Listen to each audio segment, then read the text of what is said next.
This is Morocco, le Maroc autrement.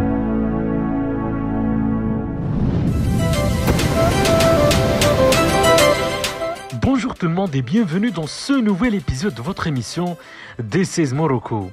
Aujourd'hui, nous allons découvrir la première maison haute couture marocaine exclusivement pour hommes, fondée par Shakir Belhaloumi à Marrakech sous le nom de Sidi Marrakech Tailoring. Sans plus tarder, allons visiter le showroom.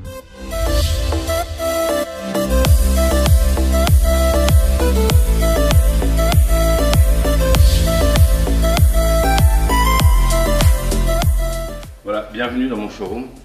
Voilà, ici je vous montre une gamme en noir et blanc. Peut-être que je vais commencer par un croisé, un bouton. Alors pourquoi un croisé, un bouton? Ça rajeunit un peu la coupe et puis ça raccourcit un peu la veste et vous verrez que à partir du moment où on met une veste avec un bouton, ben voilà, ça se présente comme ça sur le croisé, un bouton et donc ça rajeunit la coupe.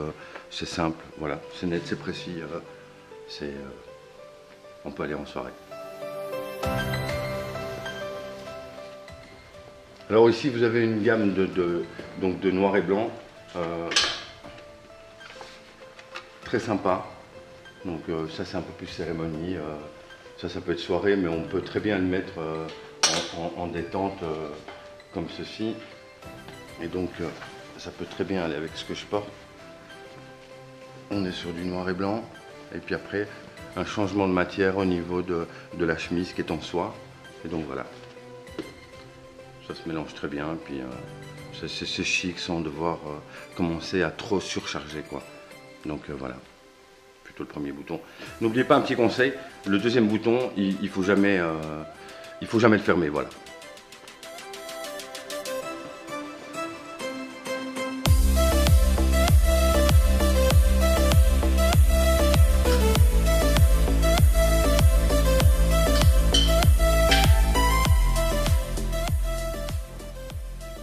Donc voilà pour ce qui est un petit peu plus habillé. Donc ici, on est toujours sur le même principe. Je pars toujours d'une tenue de base, un bleu, un pantalon un peu mi-serwal, avec une chemise en soie.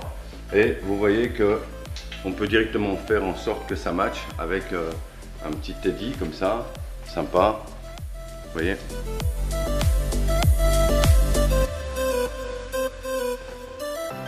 Voilà, on peut soit sortir, soit avoir quelque chose de plus détendu. Voilà. Donc, évidemment, ça match aussi avec celle-ci. Je vais vous la montrer.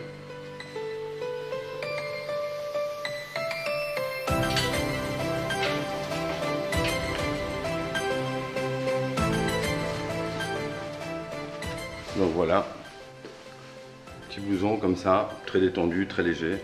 On peut même relever un peu le col. Et voilà. Alors toujours partant de la même tenue, on peut très bien accorder ça avec d'autres choses. Donc si tu veux bien te donner la peine.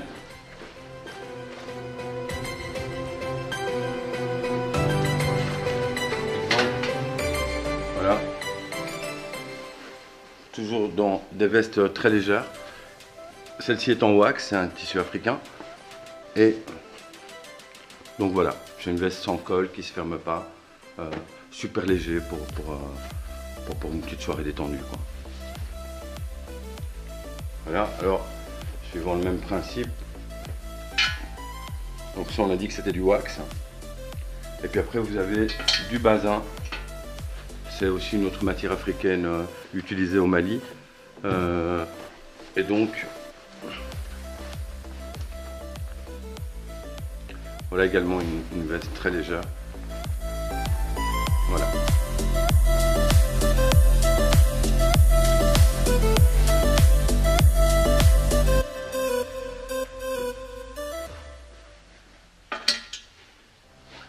Ah oui, peut-être voir les petits détails ici. Et un petit soufflet là. Ok. Alors,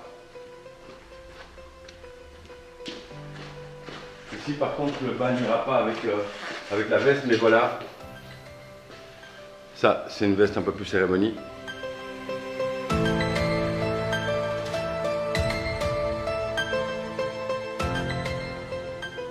Avec un petit revers un peu fun. Et donc, voilà ce que ça donne. Et voilà.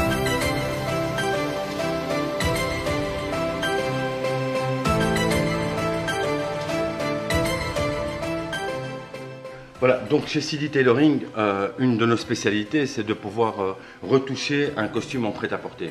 Souvent, les gens, la taille va lui aller, et puis après, il aura peut-être les manches trop longues, le pantalon sera un petit peu trop large. Et donc, nous, on part depuis un costume comme ça, pour quelqu'un qui a envie de se marier, depuis un prêt-à-porter, qui tourne vers entre, on va dire, 3 et 5 000 dirhams.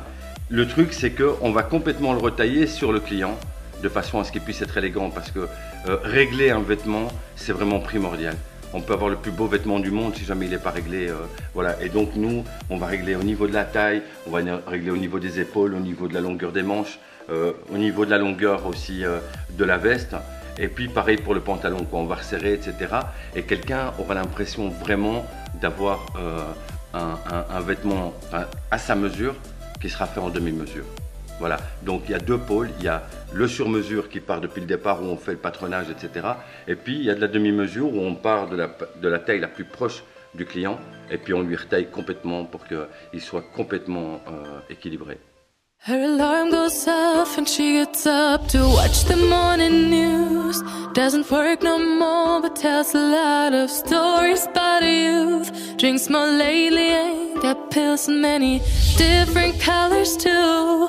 Morning light is show when she moves the chair. Ce qui m'amène moi à faire ce travail, c'est vraiment cette énergie artistique, avec cette effervescence des artistes ici au Maroc, avec lesquels il y a moyen de faire des choses assez sympas, quoi, tu vois. Que ce soit au niveau de la musique, que ce soit au niveau du cinéma, que ce soit au niveau de l'événement en général. Parce que nous, nos collaborations, elles fonctionnent avec les plus gros palaces ici au Maroc, et puis après, avec des tournages plus modestes, avec des tournages avec des stars mondiales, etc. À chaque fois, c'est une expérience différente, tu vois. Mais ce qu'on remarque, c'est que l'artistique est en gestation ici au Maroc. Et que c'est ça qu'il faut pousser. Il faut pousser à le professionnaliser, à essayer d'amener les gens à ce qu'ils tiennent de l'importance pour tous les aspects des choses. Que ce soit l'aspect vestimentaire, c'est ce qui m'intéresse moi. Bon, l'aspect de jeu au niveau acting, parce que bon, je fais aussi un peu un travail d'acting et d'acteur, etc. Et que je me rends compte que les deux rassemblés, ça donne beaucoup plus de logique à un projet. Donc voilà, en gros, il y a beaucoup de tournages où, par exemple, les gens viennent la veille et puis ils veulent faire les compositions au niveau des vêtements, etc. Et ça veut dire qu'ils donnent moins d'importance à ça. Et pourtant, c'est une importance capitale dans la façon dont les choses elles doivent se faire. Parce que ce qui va renvoyer, si c'est un travail d'image, l'image est importante, donc la tenue vestimentaire l'est davantage. Et d'ailleurs, c'est ce qui nous manque ici un petit peu, c'est pousser ce professionnalisme au point du détail. Nous, on fait le gros, mais le détail, on va le négliger. Et moi, ce que j'essaye d'amener par rapport à mon travail, c'est justement de correspondre à des codes couleurs. Bon, tu reçois un artiste, par exemple, la preuve que tu dois le recevoir quelques jours avant, c'est que tu dois prendre une photographie de son physique. Depuis son physique, tu as son style, tu as la colorimétrie, et puis de la colorimétrie, tu as sa morphologie, et donc tu dois rassembler le tout pour qu'il soit cohérent, d'accord? Si tu as un tout petit comme ça, et qui vient la veille et que tu lui mets du carreau, ben, ça ne va pas sortir convenablement, tu vois. Si tu as un tout grand qui fait 1m95 et que tu lui mets des lignes, il va toucher le ciel à un moment, tu vois. Donc c'est un petit peu, ça c'est notre travail de coaching personnel, et après, mettre en place les couleurs, les phases et même les matières pour mettre vraiment sublimer les personnes. Parce que quand tu regardes un clip en France ou aux États-Unis, etc., ces aspects-là, ils sont mis en évidence. Nous, on le fait un peu moins, ce qui est dommage. Le cliché que j'ai toujours vu, c'est un groupe de rap. Automatiquement, il faut qu'il soit dans un palace, il faut qu'il sorte, qu'il ait une voiture cabriolet, il faut qu'il y ait des nanas super belles, alors que le monde, c'est pas ça. Le monde, c'est aussi des nanas moins filiformes, un petit peu plus en chair, la réalité en gros. Non, mais nous, on a de toute façon une vocation à s'ouvrir sur l'Afrique. Après, moi, ma vision de Sidi dans 5 ans, c'est déjà une vision qui a été préparée il y a déjà 4 ans. C'est-à-dire qu'on peut habituer les gens à ce qu'ils soient vraiment pris en coaching. Et quand on travaille avec des artistes, c'est très important de pouvoir les coacher. J'ai d'ailleurs reçu une demande pour habiller Khaled, le chanteur. Et ça demande tout un travail parce que c'est quelqu'un qui arrive aujourd'hui à l'âge de 60 ans. Il ne peut pas s'habiller en Philippe Plein avec des trucs super serrés, en ayant un peu… En fait, c'est démontrer à l'artiste qu'il faut travailler dans une forme d'équilibre, qu'elle soit liée à son âge, qu'elle soit liée à ce qu'il va faire de nouveau, à ce qui est lié aux matières, etc. Pour moi, quelqu'un qui porte un blouson de motard d'un mec de 15 ans quand il arrive à 60 ans, ce n'est pas la bonne vision. Donc la bonne vision, c'est de pouvoir se dire, quelqu'un, on va travailler avec lui sur le long terme et on va lui démontrer que son changement, il va être bénéfique parce qu'il va se rapprocher plus de ce qu'il est, de son âge, etc.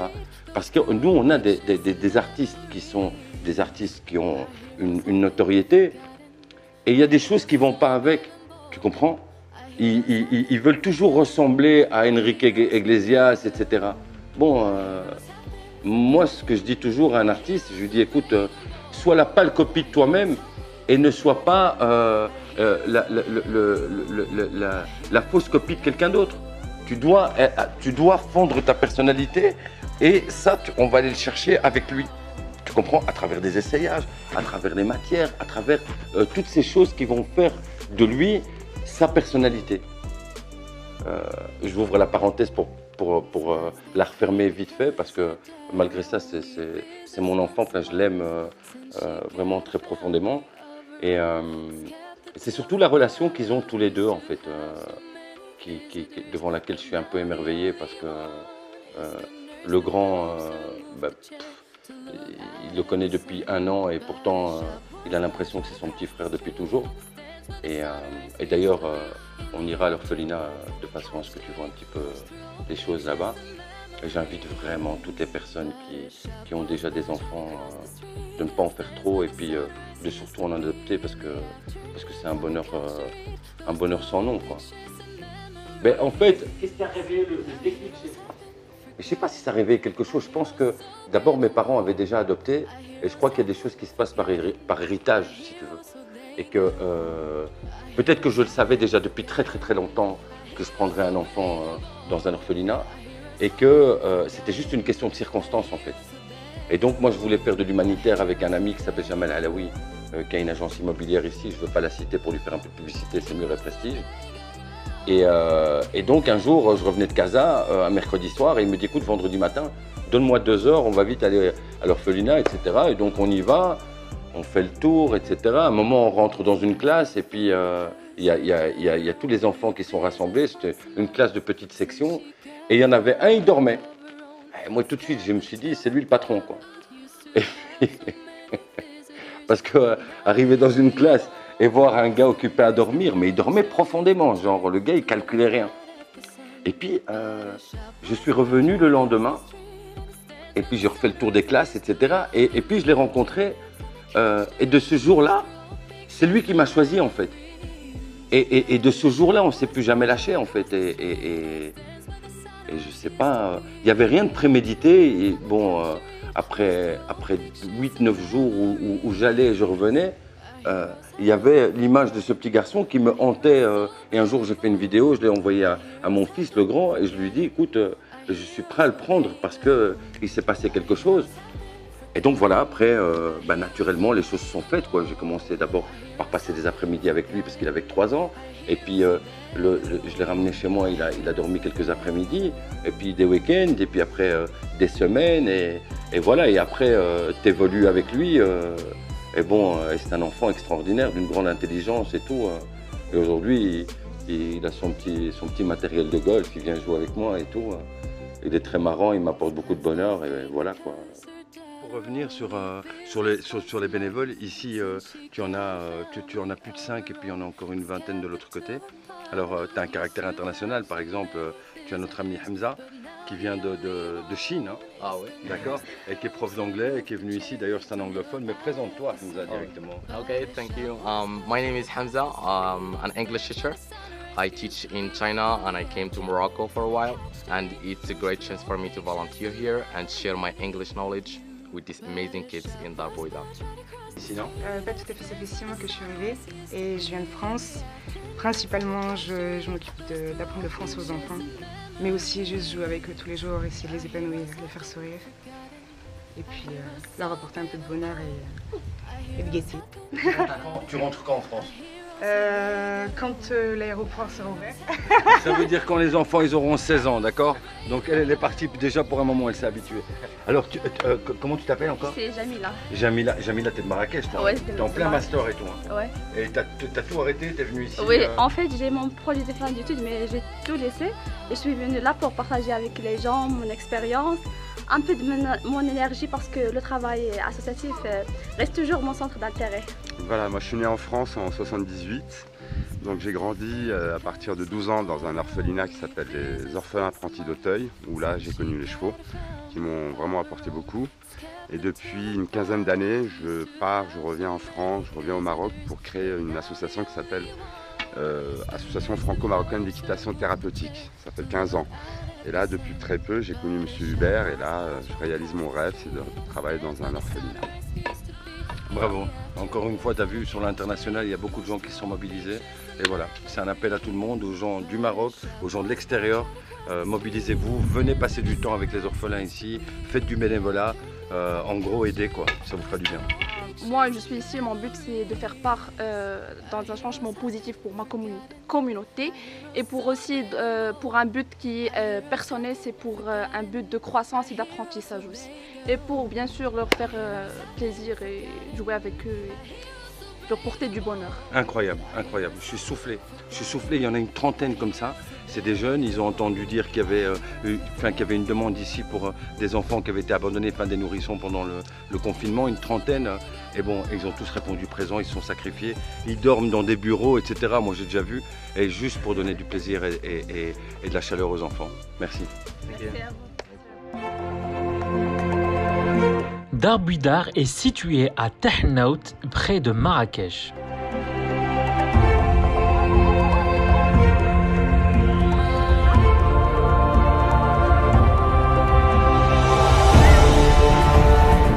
Notre épisode touche à sa fin, je vous donne rendez-vous la semaine prochaine.